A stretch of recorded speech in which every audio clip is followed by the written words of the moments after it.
आर्यन और सेजल ऋषभ की मम्मी के पैर छूकर आशीर्वाद लेते हैं। ऋषभ की मम्मी सेजल को बहुत गौर से देखती हैं।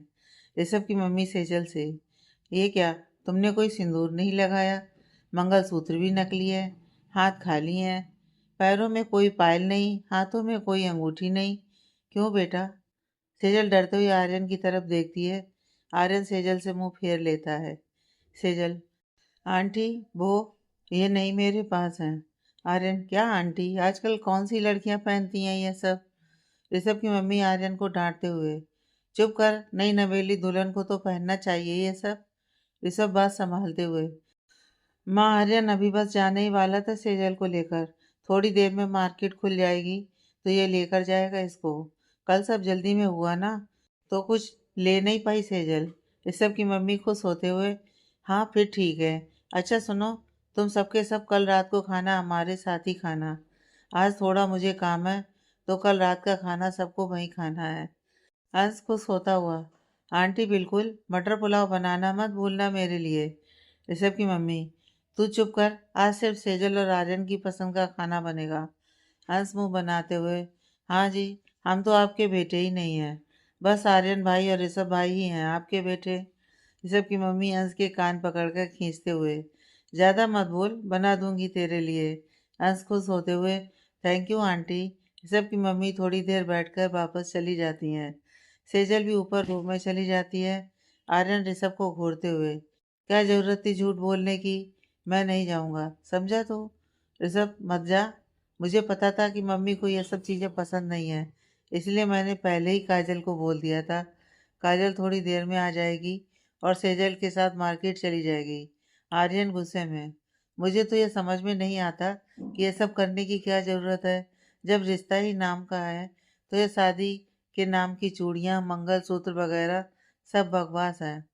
विवेक, भाई बुरा ना मानना, रिश्ता तो बन चुका है, चाहे नाम का ही क्यों ना हो, और ये सब बातें हमारे बड़ों के लिए बहुत मायने रखती हैं। आर्यन, ठीक है, जिसका जो मन करे वो करो, बस मुझसे कोई उम्मीद मत रखना, बोलकर अंदर कमरे में चला जाता है। थोड़ी देर में काजल रीना के साथ आती है। अंश उन तीनों को लेकर मार्केट जाता है। रास्ते में रीना सेजल से, अब तो मैं तुम्हें भाभी बोलूंगी। काजल, वैसे तो मेरी भी भाभी लगी तुम। सेजल काजल से, आप तो रीना की बहन। रीना, ऋषभ भैया मेरे होने वाले जीजू हैं। तीनों मार्केट पहुंचती हैं। काजल सेजल को बहुत सी चीज़ें दिलवाती हैं। आज तक सेजल ने यह सब कभी नहीं पहना था या खरीदा था, तो उसे बहुत अजीब लग रहा था, पर काजल उसे ज़बरदस्ती सब दिलवाती है। दोपहर को वहां से आकर रीना और काजल अपने घर चले जाते हैं। थोड़ी देर बाद सेजल ऋषभ से, भैया वो दादी से मिलना था। ऋषभ, अभी तो तीनों थोड़ा काम से बाहर गए हुए हैं, आ जाएं तो तुम उनके साथ चली जाना, तब तक दादी का हालचाल फोन करके पूछ लो। सेजल हिचकते हुए, वो आप करवा दीजिए बात। ऋषभ, हाँ, तुम्हारे पास तो फोन ही नहीं है ना? सेजल नामे से रिला देती है। ऋषभ एक मिनट बोलकर आर्यन की अलमारी खोलकर उसमें कुछ ढूंढता है। सेजल की नज़र अलमारी पर पड़ती है, जिसमें एक छोटे से कोने में एक फ़ोटो चिपकी होती है, जिसमें आर्यन और सेजल का स्केच होता है, जो आर्यन ने ही बनाया था। उसने सारे स्केच तो जला दिए थे, पर अपने दिल के हाथों मजबूर वो इस स्केच को नहीं फाड़ पाया था। ऋषभ अलमारी में से एक फ़ोन निकालकर सेजल के हाथ में देता है। ऋषभ, ये आर्यन ने वैसे तुम्हारे लिए ही लिया था, तुम्हें देना भी चाहता था, पर उसी दिन उसे पता चला कि तुम रोहन को पसंद करती हो, तो इसलिए नहीं दिया। इसमें सबके नंबर सेव हैं, तुम्हारे चाचा चाची के भी, तो उनको कॉल करके दादी का हाल चाल पूछ लो। सेजल को पता था कि अगर वह चाचा चाची के नंबर पर फ़ोन करेगी तो दादी से बात नहीं कराएंगे। सेजल ऋषभ से, अगर आप बात कर लेते चाचा से तो? ऋषभ, ठीक है, बोलकर सेजल के फ़ोन से उसके चाचा के नंबर पर फ़ोन करता है। उसके चाचा फ़ोन उठाते हैं। ऋषभ, हेलो, मुझे दादी से बात करनी है। विजय, आप कौन? ऋषभ, मैं ऋषभ बोल रहा हूँ।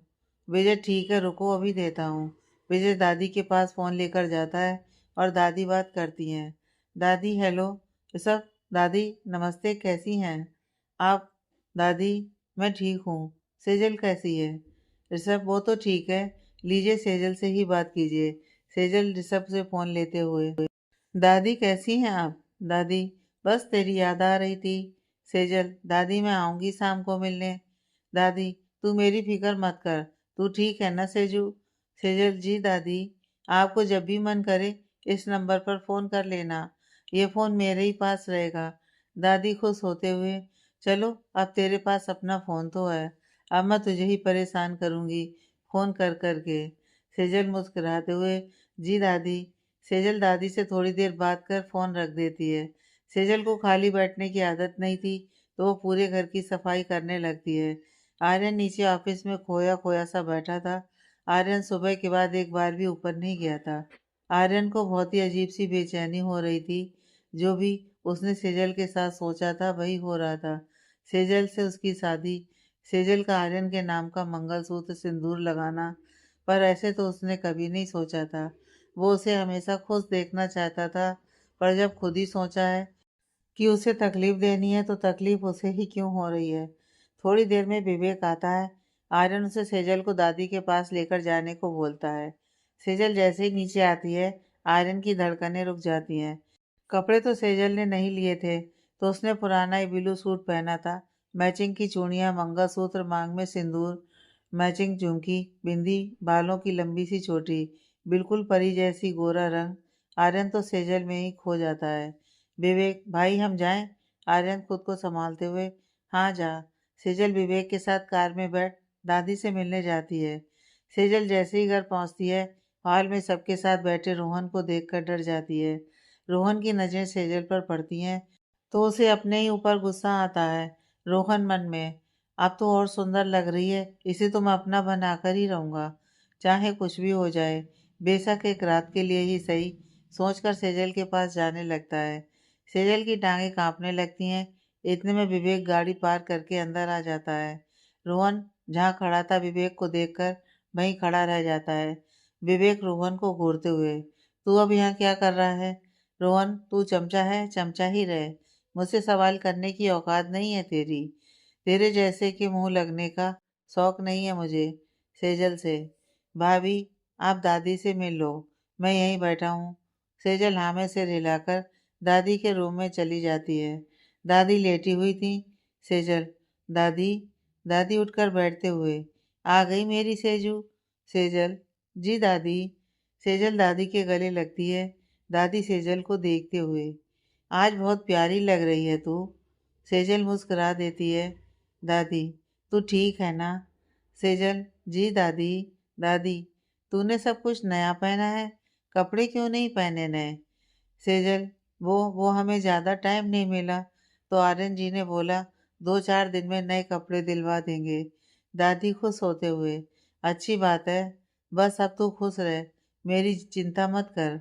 लगता है आर्यन इन्हें समझा कर गया है, आज तो मेरा बहुत ध्यान रख रहे हैं। मैंने कहा था ना, आर्यन तुझे खुश रखेगा। सेजल मुस्कुरा देती है। दादी और सेजल थोड़ी देर बैठकर बातें करते हैं। थोड़ी देर बाद विवेक रूम में आता है। विवेक, भाभी चलें? सेजल, हाँ जी। सेजल, दादी मैं। दादी सेजल के गाल पर प्यार से हाथ फेरते हुए, जा बस, अब तू मेरी चिंता मत करियो। सेजल दादी से मिल विवेक के साथ चली जाती है। विवेक नोटिस करता है कि सेजल रोहन के सामने से डरते हुए निकल रही थी, पर जैसे ही विवेक सेजल और रोहन के बीच में आया, सेजल के चेहरे पर डर नहीं था। सेजल विवेक के साथ घर वापस आ जाती है। सेजल घर आकर सबके लिए खाना बनाती है। आर्यन को छोड़ सब खाना खाकर सोने चले जाते हैं। ऋषभ भी अपने घर चला जाता है। सेजल हॉल की बालकनी में खड़ी हो जाती है तो देखती है नीचे ऑफिस के पीछे बने गार्डन में आर्यन वहीं पर नीचे फोल्डिंग बेड पर बेसोसा लेटा हुआ है। उसके पास दारू की एक बोतल खाली पड़ी हुई है, दूसरी उसके हाथ में है। आर्यन आसमान की तरफ मुंह किए हुए बातें करे जा रहा था। तुम ना बहुत बुरे हो। एक प्यार मांगा था, वो भी दिया। दिया तो नफरत के साथ। क्यों? क्यों किया सेजल ने मेरे साथ ऐसा? एकदम से चिल्लाते हुए, क्यों किया सेजल ने मेरे साथ ऐसा? कुछ पूछ रहा हूँ। सेजल से कुछ पूछो तो बस डरा हुआ सा चेहरा बना लेती है। उसकी चुप्पी से मुझे और नफरत हो जाती है। खड़ा होता हुआ, बस आज तो मैं, आर्यन ने इतनी शराब पी हुई है कि उससे सीधा भी खड़ा नहीं हुआ जा रहा है। उससे सच्चाई जानकर ही रहूंगा। इतना बोलकर वो चलने लगता है। पर वहीं फोल्डिंग बेड से टकराकर नीचे गिर जाता है, जिससे उसके हाथ की शराब की बोतल हाथ से छूटकर नीचे गिर जाती है और टूट जाती है। आर्यन भी उसी के ऊपर गिर जाता है, जिससे आर्यन के हाथ में टूटी हुई कांच का टुकड़ा लग जाता है, जिससे हल्का सा खून निकलने लगता है। ऊपर सेजल ये सब देख रही थी। वह खून देखकर डर जाती है और भागते हुए नीचे आती है, आर्यन को पकड़ते हुए। आर्यन जी, आप ठीक हैं? आर्यन सेजल को धक्का देता हुआ, हटो यहाँ से, मुझे नहीं करनी तुमसे बात। गुस्से में आर्यन की नशे की खुमारी भी काफी हद तक उतर जाती है। सेजल, आपके हाथ में चोट लगी है। आर्यन सेजल के पास आते हुए, चोट भी तो तुमने ही दी है ना, और खुद ही पूछने आई हो। क्यों? क्यों बनती हो इतनी शरीफ? क्यों लगाया तुमने मेरे ऊपर इतना गंदा इल्जाम? मैंने तुम्हारे साथ बदतमीजी करने की कोशिश की? बोलो ना, क्यों? मैंने तो कभी गंदी नज़र से तुम्हें देखा भी नहीं था, और तुमने मेरे ऊपर ऐसा इल्जाम लगा दिया। सेजल कुछ नहीं बोलती। आर्यन चिल्लाते हुए, बोलती क्यों नहीं हो? सेजल डर के मारे चुप हो जाती है। आर्यन को गुस्सा आ जाता है। आर्यन सेजल के दोनों गालों को अपने हाथ से पकड़ता हुआ, जबरदस्ती करने की कोशिश की ना मैंने तुम्हारे साथ? आज मैं तुम्हें बताऊंगा कि जबरदस्ती क्या होती है। सेजल ये सुनते ही डर जाती है। उसकी कपकपी छूट जाती है। वो डरते हुए आर्यन को देखने लगती है। आर्यन सेजल का हाथ पकड़कर खींचकर ऊपर रूम में ले जाता है। आर्यन सेजल को रूम में लाकर बेड पर पटक रूम का दरवाज़ा बंद कर देता है। सेजल डरते हुए, प्लीज मुझे जाने दीजिए। आर्यन अपनी पैंट उतार कर एक तरफ फेंक देता है। आर्यन सेजल के बाल पीछे की तरफ खींचते हुए, बता, मैंने कहाँ कहाँ हाथ लगाया था, बोल। आर्यन ऐसा बोलते हुए सेजल की बाजुओं को पकड़ता है। सेजल रोते हुए, प्लीज मुझे छोड़ दीजिए, आप नशे में हैं। आर्यन पर एक तो दारू का नशा, ऊपर से गुस्सा। आर्यन को खुद नहीं पता था कि वह क्या कर रहा है। आर्यन सेजल को अपनी तरफ खींचने लगता है तो सेजल आर्यन को धक्का देते हुए खड़ी हो जाती है। इस चक्कर में सेजल के सूट की बाजू एक तरफ से फट जाती है। सेजल दरवाजे की तरफ भागने लगती है। आर्यन दरवाजे के सामने जाकर खड़ा हो जाता है। आर्यन, जा तू आज कमरे से जाकर दिखा। सेजल बुरी तरह से रोने लगती है। आर्यन उसके करीब जाने लगता है। सेजल रोते हुए पीछे होती जा रही थी। सेजल वहीं पीछे पड़ी चेयर से टकराकर गिर जाती है। आर्यन उसके पास बैठ उसके गाल को पकड़ते हुए, पता है, तेरे साथ तो मैं नशे में भी जबरदस्ती नहीं कर सकता। कोई और होती अब तक तो गोलियों से भून चुका होता। तुझे तो मैं मार भी नहीं सकता। रोते हुए, मुझे बस इतना बता दे, क्यों लगाया इतना घिनौना इल्जाम मेरे ऊपर? मैंने तो प्यार किया था ना तुझसे, अब भी करता हूँ। नहीं कर सकता मैं तुझसे नफरत। सेजल सिर्फ रोती ही जा रही थी। आर्यन उसका गाल छिटकते हुए, तेरे साथ तो मैं सपने में भी गलत नहीं कर सकता। जा तू निकल जा यहाँ से। नहीं करूँगा कभी भी तेरे साथ गलत। चली जा यहाँ से, बोलकर गुस्से में बेड पर आकर लेट जाता है।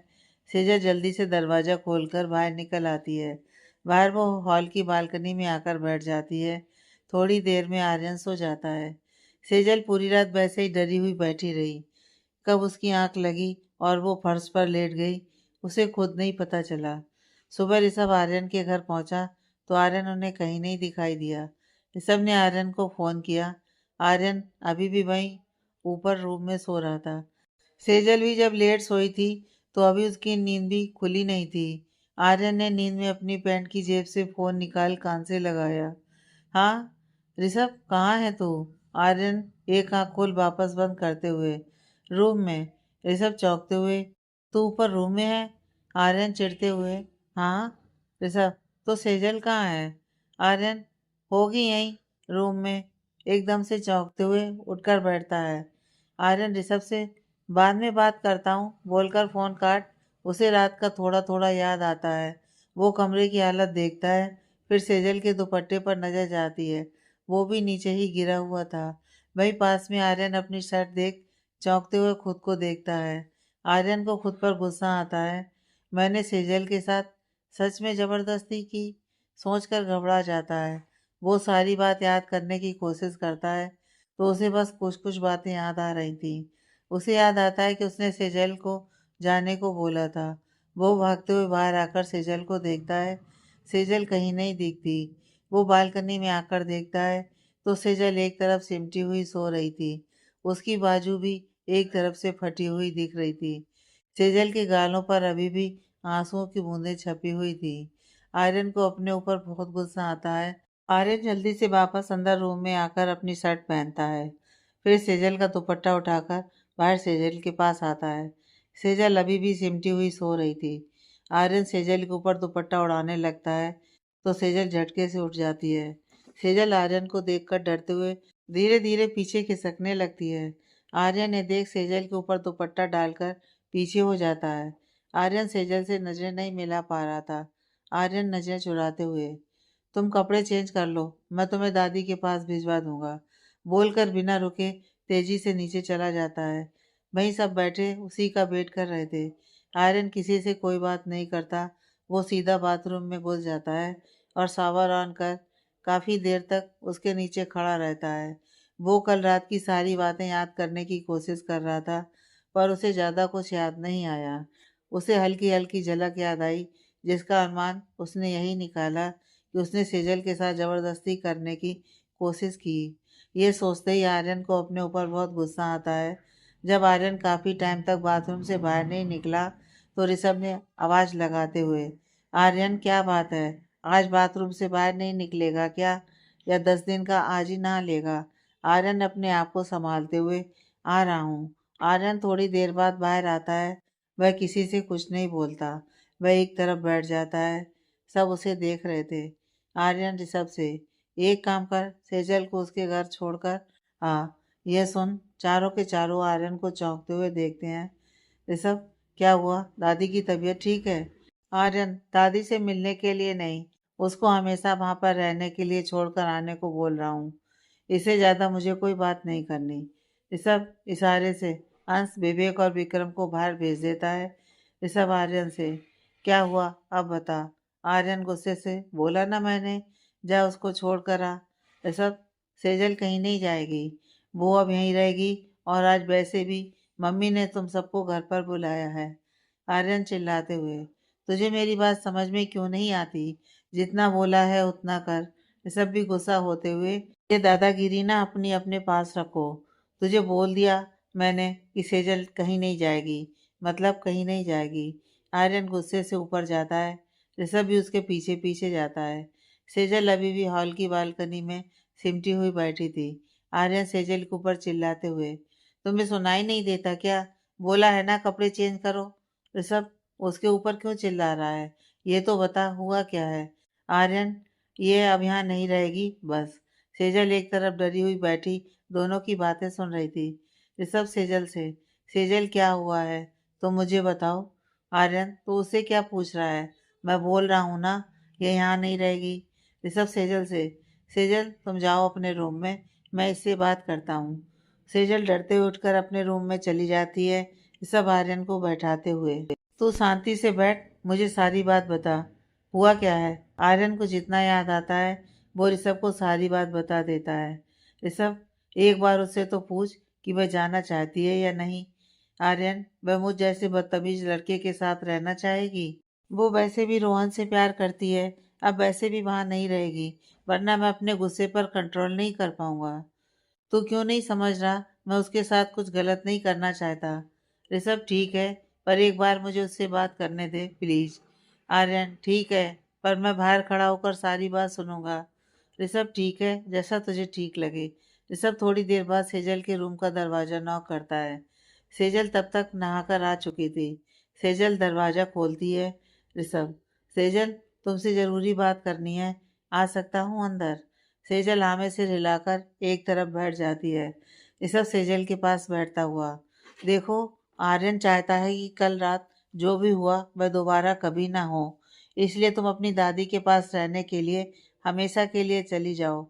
सेजल घबराते हुए, दादी पहले ही बीमार हैं, अगर उन्हें सच पता चल गया तो वो और बीमार हो जाएंगी। मैं उन्हें खोना नहीं चाहती, प्लीज़ उन्हें सच मत बताइए, प्लीज़, हाथ जोड़ते हुए। आपको जो सज़ा देनी है मुझे दे दीजिए, गलती तो की है ना मैंने। ऋषभ, एक बात प्लीज़ सच सच बताना। सेजल, क्या तुम रोहन को पसंद करती हो? सेजल नामे से हिला देती है, यह सुनकर ऋषभ आर्यन की तरफ देखता है, जो बाहर ही खड़ा होकर सारी बातें सुन रहा था। ऋषभ वहीं सेजल के पास बैठा हुआ। अब बता आर्यन, क्या करना है? आर्यन, इसे बोल बैग पैक कर ले। दादी को कुछ नहीं बताऊंगा, पर ये अब यहाँ नहीं रहेगी, क्योंकि जो भी कल हुआ वो मैंने गलत किया। ऋषभ, दादी पूछेगी नहीं कि क्यों रहेगी सेजल वहां पर? आर्यन, बोल दूंगा कुछ दिन के लिए बाहर जा रहा हूँ। ऋषभ, फिर कुछ दिन के बाद ले आएगा इसे? आर्यन, नहीं। ऋषभ, फिर यार ये कोई सॉल्यूशन नहीं होता। आर्यन थोड़ी देर चुप रहता है, फिर ठीक है, ये ऊपर रहेगी, मैं नीचे, और ये मुझसे कोई बात नहीं करेगी। सेजल, नहीं, हम आपसे कोई बात नहीं करेंगे, पर प्लीज हमें यहीं रहने दीजिए। आर्यन, ठीक है, बोलकर अंदर रूम में आकर अलमारी से अपने कपड़े निकालकर नीचे चला जाता है। ऋषभ भी नीचे चला जाता है। सेजल एक कोने में बैठ जाती है। सेजल मन में, मैं जानती हूँ कल रात जो भी आपने किया वो आपका गुस्सा और नफरत थी। मैं लायक भी हूँ उसी के। गलती भी तो की है मैंने, पर इतना भी यकीन से कह सकती हूँ कि जितनी सुरक्षित मैं इस घर में हूँ वहाँ नहीं रह सकती। वहाँ रोहन की नज़रें अभी भी घूरती हैं मुझे। कल रात को नशे में बेशक आपने मुझे छुआ, पर उस वक्त भी सिर्फ गुस्सा था, आपके छूने में गंदगी नहीं। इसलिए मैं आपसे बिल्कुल भी गुस्सा नहीं हूँ। आर्यन जी, आपने तो नशे में भी सिर्फ प्यार का इजहार किया। थोड़ी देर बाद फिर खुद से ही, क्या मैं लायक हूँ उनके प्यार के? शायद नहीं। उन्हें नहीं करना चाहिए मुझसे प्यार। सेजल ऐसे ही काफी टाइम तक अपने मन में पता नहीं क्या क्या बातें करती रहती है। थोड़ी देर में अंश ऊपर आता है। अंश, भाभी, किचन में नाश्ता रखा है, कर लेना। सेजल हाँ में सिर हिला देती है। अंश चला जाता है। थोड़ी देर बाद आर्यन किसी काम से बाहर गया हुआ था। ऋषभ विवेक से, पता किया कुछ रोहन का? विवेक, भाई बंदा लगाया हुआ है, 2-4 दिन में पूरा काला चिट्ठा खुल जाएगा उस रोहन का, और चाचा चाची की भी कुंडली निकाल रहे हैं। ऋषभ, बस एक बार सारी गुत्थी सुलझ जाए, फिर कहीं जाकर आर्यन और सेजल के बीच सब ठीक होगा। विक्रम भाई, एक बात बोलूं, सेजल भाभी को देखकर तो नहीं लगता कि वो ऐसे कोई कंप्लेंट कर सकती हैं। विवेक, वही तो भाई, कल भी भाभी रोहन को देखकर डर रही थी। ऋषभ, ये बात आर्यन को भी मालूम है कि सेजल ने किसी मजबूरी में ही ये कदम उठाया है, और उसे गुस्सा इस बात का है कि सेजल ने वो मजबूरी आर्यन को क्यों नहीं बताई। वो अभी इन सब बातों में ही उलझा हुआ है, जो उसे और तकलीफ दे रही हैं। पर देखना, जल्दी सब ठीक हो जाएगा। विवेक, बस भाई जल्दी से पहले वाले भाई हो जाएं। अब तो चौबीसों घंटे एंग्री मैन बने रहते हैं। ये सब हंसते हुए, कुछ टाइम और रुक जा, बस। सब अपने काम में लग जाते हैं। रात को सब ऋषभ के घर खाना खाने जाते हैं। सब खाना खाकर वापस आने लगते हैं तो ऋषभ की मम्मी सेजल को कुछ कपड़े और गहने देती हैं। सेजल लेने से मना कर देती है। ऋषभ की मम्मी, देख अब तेरी सास भी मैं हूँ और माँ भी, तो दोनों के हक से दे रही हूँ। इस आर्यन से तो हुआ नहीं कि नए कपड़े दिलवा दे। आर्यन नजर झुका लेता है।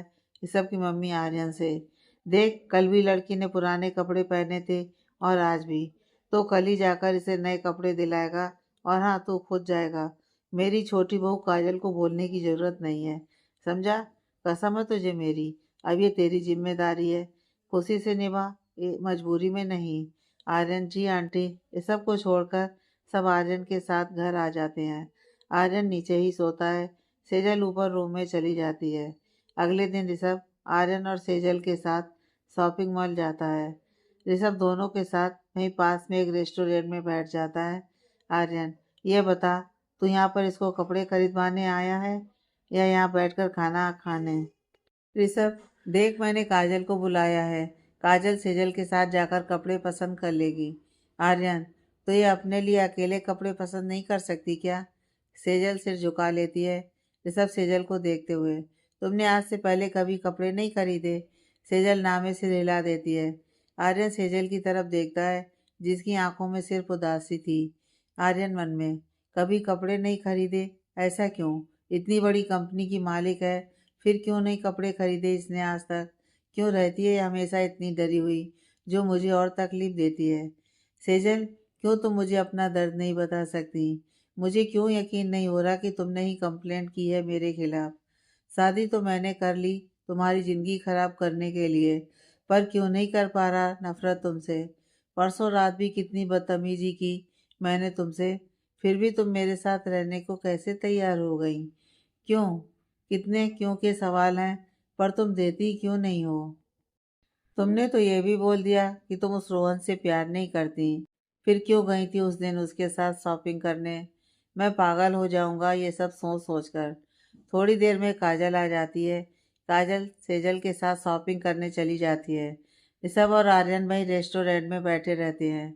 थोड़ी देर में दोनों शॉपिंग कर आती हैं और बस सब घर चले जाते हैं। ऐसे ही सेजल अब ऊपर ही रहती थी। आर्यन अब ऊपर नहीं जाता था। सेजल ने अब घर का काम करना शुरू कर दिया था। तीनों टाइम का खाना अब वही बनाती थी और सब उसके खाने की तारीफ करते थे, सिवाय आर्यन के, क्योंकि वो सेजल के हाथ का बना खाना नहीं खाता था।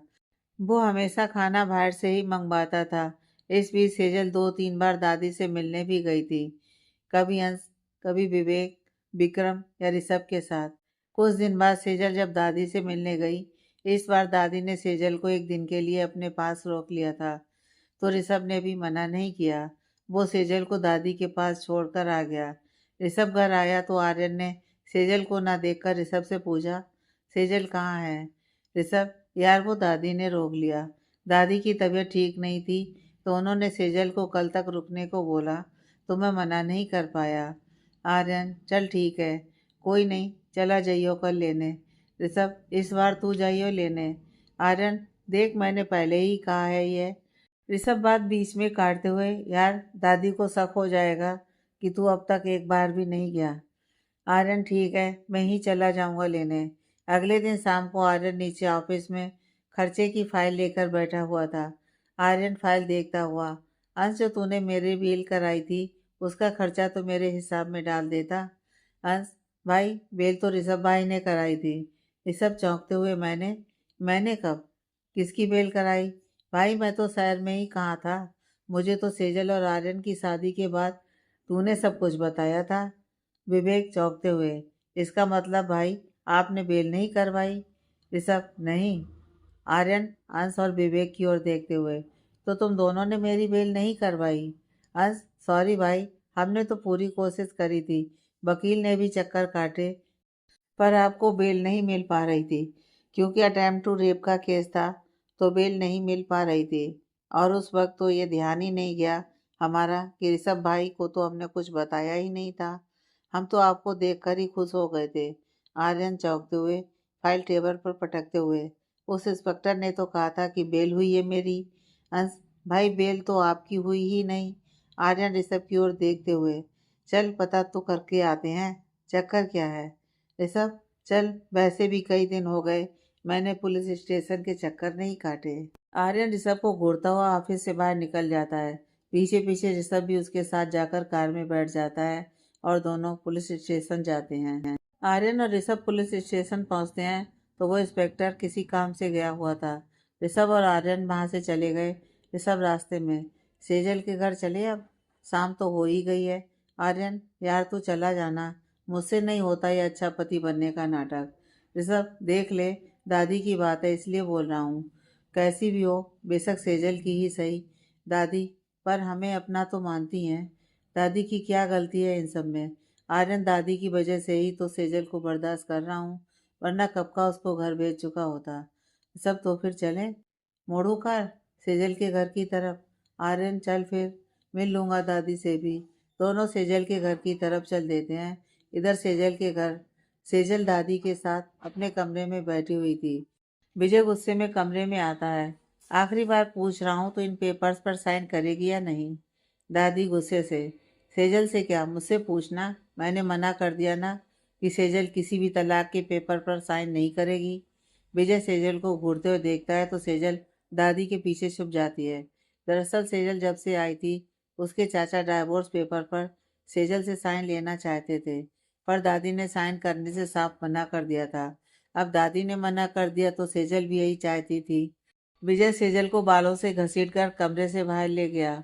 विजय अपनी बेड से सेजल को बुरी तरीके से मारने लगा। दादी उसको बचाने की कोशिश करती हैं, पर निर्मला ने दादी को कमरे में बंद कर दिया। सेजल सिर्फ चीखी जा रही थी। सेजल की रोते रोते हालत बुरी हो चुकी थी। उसे सांस लेने में मुश्किल हो रही थी। इस बार जैसे ही विजय ने बेल्ट को ऊपर हवा में उछाला, बेल्ट उसके हाथ से छूटकर किसी और के ही हाथ में आ गई। विजय को एक जोर का धक्का लगा, जिससे विजय दीवार से जा टकराया। उसके सिर से खून निकलने लगा। उसने पीछे मुड़कर देखा तो आर्यन गुस्से में खड़ा उसी को घूर रहा था। सेजल नीचे बेसुध सी सिमटी हुई बैठी थी। आर्यन ने बेल्ट को अपने हाथ में लेकर विजय पर एक छटाक से वार किया। आंखों में खून उतरा हुआ था। मेरी सेजल को मारेगा? विजय की एकदम से चीख निकल गई। वो पीछे होने लगा। आर्यन भी बेल्ट हाथ में थामे विजय की तरफ आगे बढ़ने लगा। दूसरी बेल्ट का वार किया। हाथ लगाएगा तू मेरी सेजल पर? तेरी हिम्मत कैसे हुई? विजय पीछे खिसकता जा रहा था। निर्मला भागकर आगे आते हुए, लग जाएगी इन्हें। तुम्हारे बाप की उम्र के हैं, छोड़ दो इन्हें। आर्यन, मेरे सामने से हट जा तू। आज तो तेरा पति मेरे हाथ से जाएगा। अगर ये बाप है तो ये सेजल की तरफ इशारा करते हुए, ये भी तो बेटी है ना? जब सेजल को मार रहे थे उसे नहीं लग रही थी, इस कमीने को लगेगी। आज तो इसकी चमड़ी उधेड़ दूंगा। ऋषभ आर्यन को आवाज लगाते हुए, तू उसे छोड़, सेजल को देख। आर्यन यह सुन भागते हुए सेजल के पास आता है। सेजल बुरी तरीके से कांप रही थी। दादी अंदर से दरवाजा पीटे जा रही थी। ऋषभ भागकर दरवाजा खोलता है। आर्यन सेजल को उठाकर कमरे में ले जाकर सेजल को बेड पर लिटाता है। ऋषभ पानी लेकर आता है। आर्यन सेजल को पानी पिलाता है। दादी रोते हुए, क्या हाल कर दिया है मेरी बच्ची का? आर्यन देखता है कि सेजल के पैरों से खून निकल रहा था। एक्चुअली जब विजय सेजल को मार रहा था तो सेजल के पैर टेबल से टकरा गए थे। वो नीचे गिर गई थी और वहाँ रखा गिलास नीचे गिर गया और सेजल के पैर उसके ऊपर आ गया और उस पर कट लग गया था। उसी वजह से खून निकल रहा था। इस वक्त आर्यन सब कुछ भूल चुका था। सेजल से हर शिकायत, हर दर्द। इस वक्त उसे बस सेजल का दर्द नजर आ रहा था, जिससे आर्यन की आंखें भी नम हो रही थी। ये सब ये देखकर मन ही मन आर्यन के लिए खुश हो रहा था। दादी ने सेजल के पैरों में दवाई लगाकर पट्टी बांध दी।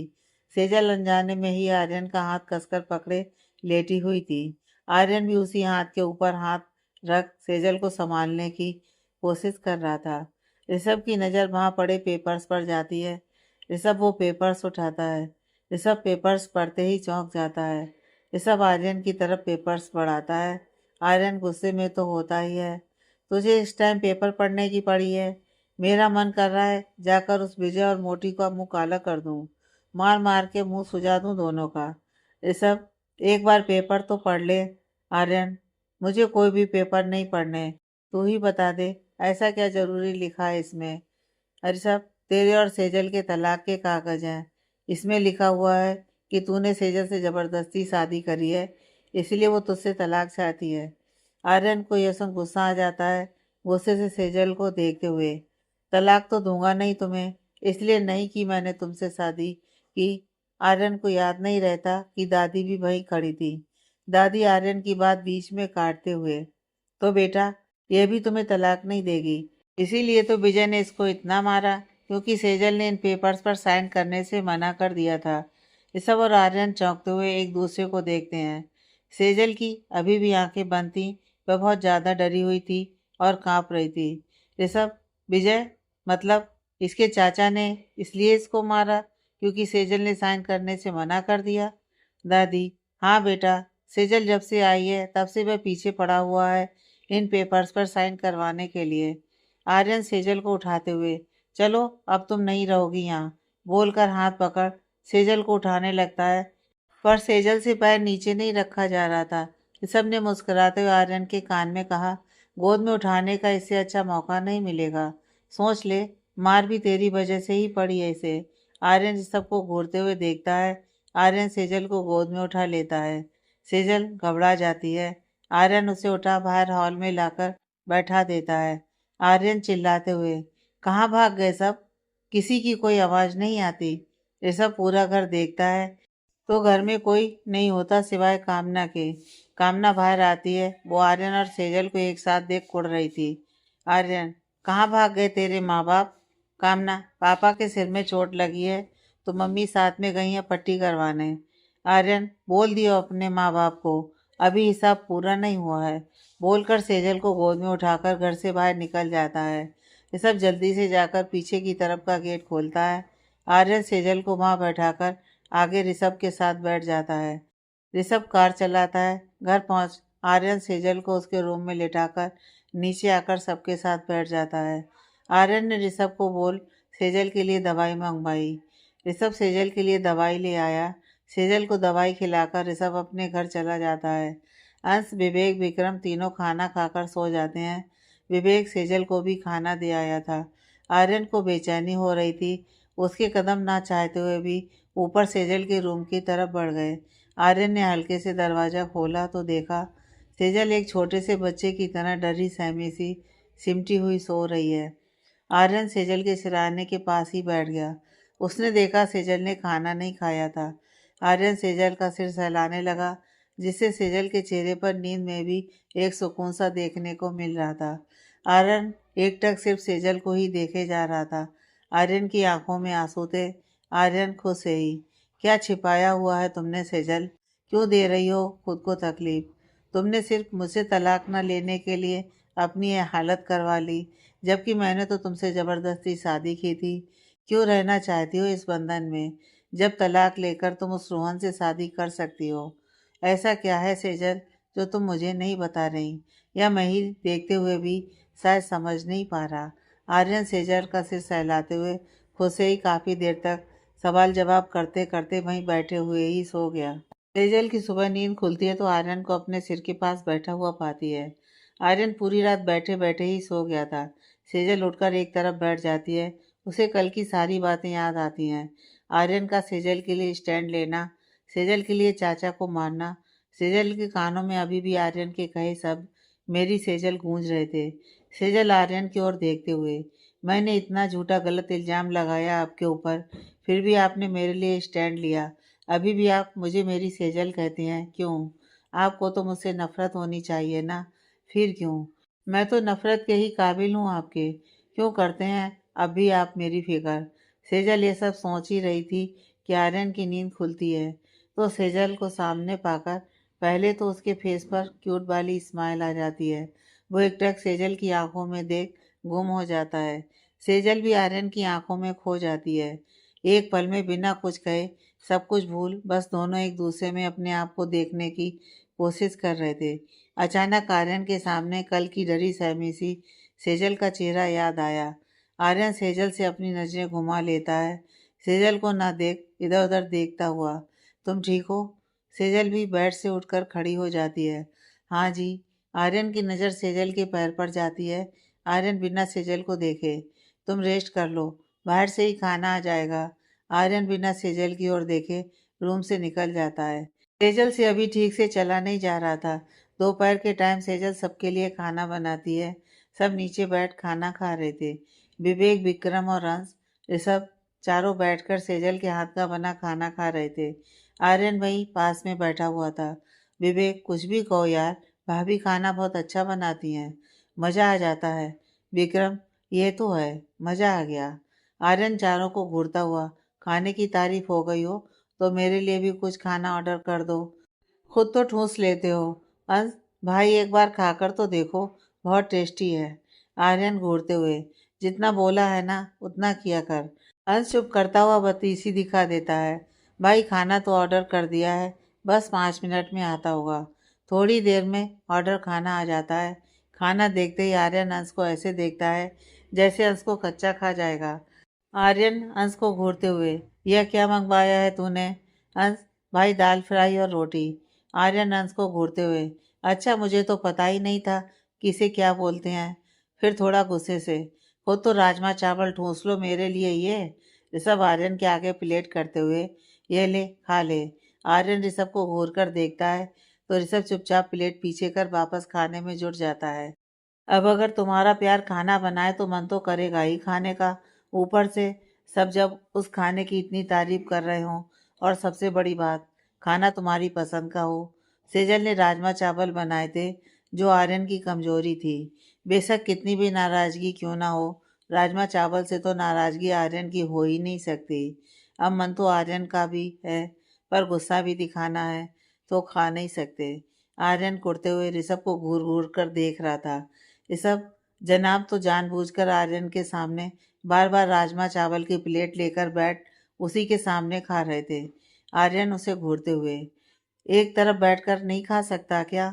ऋषभ यार, अब खाना इतना टेस्टी है तो बार बार खाने का मन कर रहा है। आर्यन चिढ़ते हुए, तो एक काम करना, जा ऊपर जाकर पतीले में ही बैठकर खा ले। विक्रम ऋषभ की ओर देखते हुए, भाई भाभी ने तो राजमा चावल कुकर में बनाए हैं, पतीले में नहीं। अं, वैसे भी पतीले में ऋषभ भाई तो आएंगे ही नहीं, पतीला ही टूट जाएगा। यह सुनते ही चारों हंसने लगते हैं। आर्यन उन्हें घूरते हुए देखता है। ऋषभ को तो उसके घूरने से कोई फर्क नहीं पड़ता, वो अपना सारा फोकस वापस खाने पर लगा देता है। पर हंस, विक्रम और विवेक तो आर्यन से नजर चुराते हुए उधर से गायब हो जाते हैं। आर्यन कुड़ते हुए अपना खाना खाता है। थोड़ी देर बाद ऋषभ आर्यन के सामने राजमा चावल रखते हुए, खा ले, कोई नहीं देख रहा। आर्यन ऋषभ को गुस्से में घूरते हुए, हटा ले खाना यहाँ से, वरना बहुत मार खाएगा। ऋषभ मुस्कुराते हुए, खा ले, तेरे फेवरेट हैं, फिक्र मत कर, किसी को नहीं बताऊंगा, बोलकर प्लेट वहीं रखकर चला जाता है। आर्यन थोड़ी देर बाद देखता है कि उस तरफ कोई नहीं है था, तो चुपचाप राजमा चावल की प्लेट लेकर खाने लगता है, खाते हुए मन में, अरे वाह, सच में ही बहुत टेस्टी बने हैं, तभी सब मिलकर इतनी तारीफ कर रहे थे। आर्यन खाना खाकर प्लेट वापस वहीं नीचे एक तरफ रख देता है। थोड़ी देर बाद अंश रूम में आकर, भाई वो सब इंस्पेक्टर आया है। आर्यन अंश को कुछ बोलकर बाहर ऑफिस में आ जाता है। इंस्पेक्टर मुस्कुराकर वही चेयर पर बैठते हुए, कल मिलने आए थे मुझसे, कोई ज़रूरी काम है मेरे लायक? आर्यन सामने चेयर पर बैठते हुए, काम तो बहुत ज़रूरी है और बताएगा भी तू ही। इंस्पेक्टर बोलो। आर्यन अंश को इशारा करता है। अंश ऑफिस का दरवाज़ा अंदर से लॉक कर देता है। वहीं पर सब पांचों बैठे हुए थे, यानी अंश, विवेक, विक्रम, ऋषभ और आर्यन बैठे होते हैं। इंस्पेक्टर, दरवाज़ा क्यों बंद किया? आर्यन अपनी गन निकालते हुए, ताकि तू कमरे से बाहर ना भाग जाए।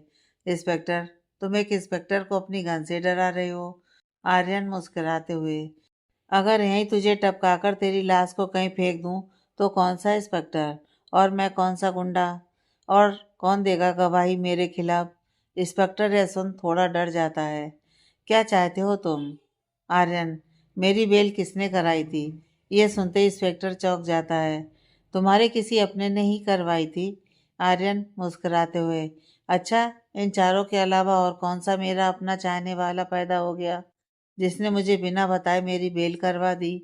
इतना प्यार तो मुझसे कोई ना करता। इंस्पेक्टर, कोई तो होगा। आर्यन, देख मेरे सामने ये नाटक मत कर, सीधा सीधा बता, किसने कराई मेरी बेल? इंस्पेक्टर कुछ नहीं बोलता। अंश इंस्पेक्टर के ऊपर गन लगाते हुए, सच बताएगा या फिर खोपड़ी उड़ा दूं?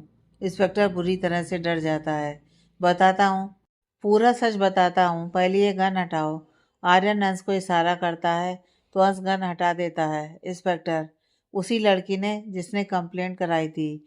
ये सुन सब एक दूसरे को चौंकते हुए देखते हैं। आर्यन गुस्से में इंस्पेक्टर के माथे के बीचों बीच वापस गन लगाते हुए, देख, सच सच बता, उसने तो मेरी कंप्लेंट कराई थी, तो वो वापस क्यों लेगी कंप्लेंट? इंस्पेक्टर डरते हुए, मैं सच कह रहा हूँ, उसी लड़की ने कंप्लेंट वापस ली थी, बल्कि उसने मना किया था कि मैं किसी को भी ना बताऊं कि उसी ने कंप्लेंट वापस ली है। ऋषभ इंस्पेक्टर को घूरते हुए, तू इतना समाज सेवी तो नहीं कि उसने कहा और तू मान गया होगा? सच सच बता, तू क्यों माना उसकी बात? इंस्पेक्टर, वो आर्यन चिढ़ते हुए, क्या वो लगा रखा है, बता। इंस्पेक्टर एक ही सांस में, उसने अपने गहने मुझे दिए थे। यह सुनते ही सब एक दूसरे को फटी आंखों से देखते हैं। ये सब इंस्पेक्टर का कॉलर पकड़ते हुए, पूरी बात बताएगा या यूं ही गोल गोल घुमाएगा?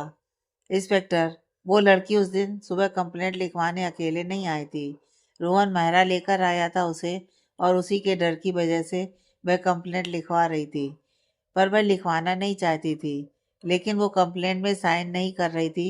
आर्यन चौंकते हुए उदासी से, तो रोहन के कहने से उसने कंप्लेंट लिखवाई। इंस्पेक्टर, वो उसको किसी दादी की धमकी दे रहा था। ऋषभ, दादी की धमकी मतलब? इंस्पेक्टर, इतना तो मुझे नहीं पता। जब वो लड़की साइन नहीं कर रही थी तो रोहन ने उसे बोला था कि दादी को जिंदा देखना चाहती है या मरा हुआ। अगर चाहती है कि तेरी दादी वापस ठीक हो जाए तो साइन कर। तब उस लड़की ने रोते हुए साइन किए थे। आर्यन ने सुनते ही शॉक्ड हो जाता है। वही चेयर पर अपनी पकड़ बना लेता है। ऋषभ, गहने कितनी देर में पहुंच जाएंगे यहाँ पर? इंस्पेक्टर, भाई वो तो मैंने अपनी बीवी को दे दिए। ऋषभ, किसे दिए किसे नहीं, इससे मुझे मतलब नहीं है। बस आधे घंटे में विक्रांत तेरे घर पहुंच रहा है। बीवी को बोल गहने दे, वरना आज तू घर नहीं पहुंचेगा। विक्रम इंस्पेक्टर के घर के लिए निकल जाता है। इंस्पेक्टर अपनी बीवी को फोन कर गहने देने को बोलता है। आर्यन के कदम खुद ब खुद सेजल के कमरे की तरफ ऊपर बढ़ने लगते हैं। आर्यन देखता है सेजल बैठ के कोने में गुमसी बैठी हुई है। सेजल को अपने सारे सवालों के जवाब मिल चुके थे, पर फिर भी वो सेजल के मुंह से सारे सवालों के जवाब चाहता था। आर्यन जाकर सेजल के सामने खड़ा हो सेजल को देखता है। सेजल एक पल के लिए डर जाती है। आर्यन सेजल के सामने चेयर बिछाकर बैठ जाता है। उसकी आंखों में रोहन के लिए गुस्सा, सेजल के लिए कई सवाल थे। सेजल आर्यन को यूं इतना करीब बैठ के नीचे पैर रखकर खड़ी हो जाती है। आर्यन सेजल का हाथ पकड़कर बैठाता है। सेजल यह देख एकदम से डर जाती है। आर्यन उसकी घबराहट देख हाथ छोड़ देता है। आर्यन सेजल से नजरें चुराते हुए, तुमसे कुछ पूछना है। सेजल डरते हुए अपनी दोनों हाथों की उंगलियों को आपस में रगड़ते हुए, पूछिए। आर्यन, तुमने रोहन के कहने से मेरे खिलाफ कंप्लेंट लिखाई थी? सेजल यह सुन चौंक जाती है। सेजल कोई जवाब नहीं देती। सेजल मन में, अगर इन्हें सच बता दिया तो ये रोहन से झगड़ा करेंगे और वो फिर से दादी को नुकसान पहुंचाने की कोशिश करेंगे। आर्यन थोड़ा तल्ख लहजे में, कुछ पूछा है मैंने? सेजल डरते हुए, नहीं, वो मैंने खुद ही कंप्लेंट करवाई थी। आर्यन जो अब सारी सच्चाई जानता था और सेजल के मुंह से झूठ सुन उसे गुस्सा आ जाता है। आर्यन सेजल के चेहरे को ऊपर कर गुस्से से तेज आवाज में, झूठ बोलने की जरूरत नहीं है, मुझे सच्चाई पता है। बस तुम्हारे मुंह से सुनना चाहता हूँ। और हाँ, सिर्फ हाँ या ना में जवाब देना और सच सच बोलना, समझी? सेजल घबराकर हाँ में सिर हिला देती है। उसकी आंखों से आंसू आने लगते हैं। आर्यन सेजल को उसके बाजुओं से पकड़ते हुए, बताओ, तुमने रोहन के कहने से मेरे खिलाफ कंप्लेंट करी? सेजल कोई जवाब नहीं देती। वो सिर झुकाए खड़ी रहती है। आर्यन चिल्लाते हुए, बोलो। सेजल की कपकपी छूट जाती है। घबराते हुए, हाँ। आर्यन सेजल की ओर नम आंखों से देखते हुए, तुमने अपने गहने देकर कंप्लेंट वापस ली थी? सेजल सिर झुकाए ही, हाँ। आर्यन, ऐसा क्या कहा था रोहन ने जो तुम उसकी बात मान गई? सेजल घबरा जाती है। वो फिर से चुप्पी साध लेती है। आर्यन सेजल को बाजुओं से अपनी तरफ खींचते हुए, बोलो। सेजल डरते हुए रोने लग जाती है। रोते रोते वो उन्होंने दादी को कोई दवाई दे दी थी। दादी जिससे बेहोश हो गई थी। उन्होंने कहा कि अगर दादी को जिंदा देखना है तो कंप्लेंट करनी पड़ेगी आपके खिलाफ। मुझे दादी की जान बचाने के लिए ना चाहते हुए भी आपके ऊपर झूठा इल्ज़ाम लगाना पड़ा। मुझे पता है मैं गलत हूँ, पर मुझे दादी के लिए ये सब करना पड़ा। प्लीज़ माफ़ कर दीजिए। प्लीज़ ये सब किसी को मत बताना, वरना वो सब मिलकर फिर से दादी को कोई नुकसान पहुंचा देंगे। आर्यन की आंखों से आंसू बहे जा रहे थे। आर्यन ने अपने आप को संभालते हुए एक आखिरी सवाल पूछूंगा। सेजल आंसू भरी आंखों से हाँ में सिर हिलाती है। आर्यन अपनी फिंगर क्रॉस कर लेता है, क्योंकि वह चाहता था कि इस सवाल का जवाब सेजल ना में दे। आर्यन मन में डरते हुए, कांपते होंठों से, क्या कंप्लेंट करवाने के लिए तुम्हें उस दिन की तरह मारा था तुम्हारे चाचा चाची ने? सेजल आंखें बंद कर लेती है, जिससे उसकी आंखों से आंसू लगातार निकले जा रहे थे, और वह सिर्फ हाँ में सिर हिला देती है। आर्यन के पास अब कोई शब्द नहीं थे। वो सेजल के दर्द को महसूस नहीं कर पा रहा था। वह क्या बोले क्या नहीं। आज उसके सामने सेजल का वही डरा हुआ चेहरा फिर से आ जाता है। इतने में ऋषभ दरवाजे पर नॉक करता है। ऋषभ आर्यन को इशारे से बाहर बुलाता है। आर्यन बाहर आकर, बोल। ऋषभ आर्यन की नम आंखों में देख, तू कमज़ोर पड़ेगा मैंने कभी सोचा नहीं था। आर्यन अपने आप को संभालते हुए, बोल, क्यों बुलाया? ऋषभ एक छोटा सा पॉली बैग आर्यन को देता है। आर्यन सवालिया नजरों से ऋषभ को देखता है। ऋषभ, इंस्पेक्टर के घर से सेजल के गहने विक्रम ले आया। आर्यन ऋषभ को गहने वापस देते हुए, जा सेजल को दे दे। ऋषभ ये वही गहने हैं जो उस दिन बिना के कर्जे के बदले में दे रही थी। मैंने पूछा था उससे तो उसने बताया था कि ये उसकी माँ के गहने हैं। आर्यन चौंकते हुए, उसने मेरे लिए अपनी माँ के गहने उस इंस्पेक्टर को दे दिए। ऋषभ, इसलिए बोल रहा हूँ कि तू ये गहने सेजल को देगा तो उसे अच्छा लगेगा। आर्यन, मैंने उसकी खुशियाँ बर्बाद कर दी और तू मुझे कह रहा है कि उसे अच्छा लगेगा। ऋषभ, यार वो कौन सा रोहन से शादी करना चाहती थी। आर्यन, तो इसका मतलब ये तो नहीं ना कि वो मुझ जैसे गुंडे से शादी करना चाहती थी। बोलकर बिना कुछ और एक शब्द कहे और सुने तेज कदमों से नीचे उतरकर सीधा घर निकल जाता है। ऋषभ पीछे से आवाज लगाता रह जाता है, पर आर्यन कार में बैठकर फुल स्पीड से निकल जाता है। ऋषभ चिल्ला चिल्ला कर रोकता है, पर आर्यन नहीं रुकता। ऋषभ की आवाज़ सुन सेजल ऋषभ के पास नीचे आती है। ऋषभ सेजल को देख, तुम ठीक हो? सेजल डरते हुए, वो किसी को कुछ बता तो नहीं देंगे ना? ऋषभ, पता नहीं, बहुत गुस्से से निकला है। क्या करेगा कुछ नहीं कह सकते। फ़ोन भी यहीं है उसका। तुम जाओ ऊपर, आएगा तो बता दूंगा। सेजल हाँ में सिर हिलाते ऊपर रूम में चली जाती है। ऋषभ सेजल के गहने संभाल कर रख देता है। सेजल डरते हुए एक तरफ बैठी हुई थी कि कहीं आर्यन रोहन से झगड़ा ना कर ले, फिर दादी को कोई नुकसान ना पहुंचा दे। इधर आर्यन सुनसान रात में नदी के किनारे अकेले बैठा हुआ था। आर्यन को अपने ऊपर बहुत गुस्सा आ रहा था। आर्यन नदी में गुस्से में पत्थर फेंके जा रहा था। आर्यन खुद से ही चिल्लाते हुए, क्यों क्यों कर दिया मैंने ऐसा? नहीं मिला पा रहा उससे नज़र। कैसे उन हैवानों के बीच रहती होगी वो, और ऊपर से मैंने भी कोई कसर नहीं छोड़ी हैवान बनने की। मैंने भी तो बदतमीजी की उससे। उसने तो सिर्फ दादी के लिए कदम उठाया। क्या फर्क रह गया मेरे और उसके चाचा चाची में? उसने तो कितनी बार मार खाई सिर्फ और सिर्फ मेरी वजह से। फिर बहुत तेज से चिल्लाते हुए, क्यों सेजल, क्यों नहीं किया कोई सवाल मुझसे? एक बार उस रोहन की बात मुझसे आकर तो करती। कैसे लगाता वो हाथ दादी को, उसके हाथ ना तोड़ देता मैं। फिर खुद से एक निर्णय लेता हुआ, पर बस अब तुम्हें जिन जिन लोगों ने चोट पहुंचाई है उन्हें तो मैं ऐसा सबक सिखाऊंगा कि खून के आंसू रोएंगे वो। आर्यन काफी देर तक वहां बैठा रोता रहा। जब रो रो कर मन हल्का हो गया तो वहां से घर के लिए निकल पड़ा। इधर रात भर सब जगे हुए थे। ढूंढे तो कहाँ ढूंढे आर्यन को, बस जाकर इंतजार कर रहे थे। थोड़ी देर में आर्यन पहुंचा तो सबके चेहरे पर स्माइल आ गई। आर्यन ऋषभ को हक करते हुए, कहाँ चला गया था? पता है हम सब कितना घबरा गए थे। आर्यन, ठीक हूँ, मत घबराया कर तू। घर नहीं गया? ऋषभ, ऐसे कैसे चला जाता? तेरा कोई अता पता नहीं। उधर सेजल भी घबराई हुई बैठी है। मम्मी को फोन करके बोल दिया कि आज रात नहीं आऊँगा। आर्यन, चल ठीक है। वैसे तुम सबने खाना खाया? और सेजल ने?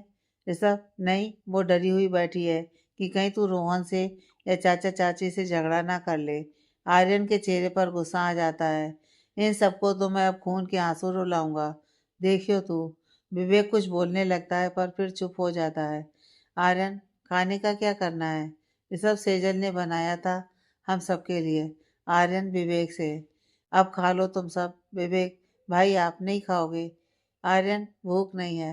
ये सब अभी नाराज है क्या सेजल से? आर्यन, उसे क्यों नाराज होने लगा अब? पर अब मैं उसे नजर नहीं मिला पाऊंगा। जबरदस्ती शादी करके मैंने उसकी जिंदगी खराब कर दी। उसे जल्दी इन सब से आजाद कर दूंगा। ऋषभ थोड़ा गुस्सा होता हुआ, तेरा दिमाग खराब हो रहा है क्या? शादी से आजाद करेगा? क्या मतलब है तेरा? तलाक देगा उसे? ये बता, अगर उसे तलाक देना होता तो उस दिन अपने चाचा चाची से क्यों मार खाई? सिर्फ इसलिए कि उस टाइम उस डाइवोर्स पेपर पर साइन नहीं कर रही थी। तू सिर्फ अपने बारे में सोचा कर, कभी किसी और की फीलिंग्स के बारे में मत सोचा कर। माना कि वह डरती है, माना कि उसकी शादी जबरदस्ती हुई है, पर वह चाहती क्या है इस रिश्ते को लेकर, यह सोचने की कोशिश की तूने एक बार भी? एक बार तो सोच, उससे पूछ, उससे बात कर। जब उस दिन माँ ने उससे पूछा था कि तूने उससे ज़बरदस्ती शादी की है, तभी उसने बिना किसी के कहे ना में जवाब दिया था। उस ना का क्या मतलब था, ये जानने की कोशिश की है तूने? हाँ, रिश्ता अचानक जुड़ा तेरा और उसका, पर हो सकता है कुछ अच्छा हो इस रिश्ते में। तू एक बार उससे बैठकर बात तो कर। बस जब देखो अपने मन की चलाता है। गुस्सा आया तो कर ली शादी, सच्चाई पता चली तो अब तलाक दूंगा। अगर उसको तलाक देना ही होता तो क्यों उस दिन बेल्ट की मार खाई, बता मुझे। कितना कांप रही थी वो, फिर भी उसने साइन नहीं किए थे। बता ना, क्यों। आर्यन चुपचाप बैठ जाता है। थोड़ी देर बाद, तुम सब खाना खा लो। ऋषभ से, सेजल के गहने दे दिए। ऋषभ, नहीं। आर्यन हाथ बढ़ाते हुए, दे। ऋषभ मुस्कुराकर भागकर जाकर गहने लाकर आर्यन को देता है। अंश ने खाना तो पहले ही लाकर रख दिया था। आर्यन को सोचकर ऊपर सेजल के पास जाता है। चारों तब तक खाना खाते हैं। आर्यन देखता है सेजल हॉल की बालकनी में नीचे दोनों घुटनों के बीच में चेहरा छिपाकर बैठी हुई थी। आर्यन सेजल से थोड़ी दूरी बनाकर वहीं फर्श पर बैठ जाता है। आज आर्यन को सेजल से बात करने में डर लग रहा था। आगे की कहानी नेक्स्ट पार्ट में।